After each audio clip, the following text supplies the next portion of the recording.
Evo prilike sada za Ukrajince i evo gola.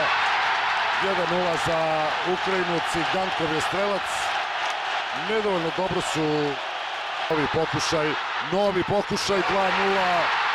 Neverovatan blitzkrieg Ukrajinaca. Cigankov ponovo postiže pogodak i 2 minuta, 2 gola sjajnog Cigankova. Nemoćan Mitrović. Ukrajina još jedan pokušaj i 3:0.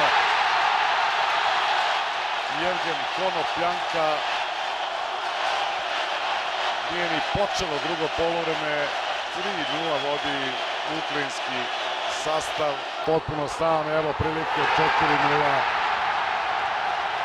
Jaremčuk, strelac reprezentacije Srbije na putu da doživi najubedljiviji poraz. Ponovo prilika, još jedna kontra i 5:0. Jevgen Konopljanka postiže još jedan gol i ovo je katastrofa reprezentacije Srbije. Ovo će biti najubedljiviji poraz otkako je Srbija samostalna.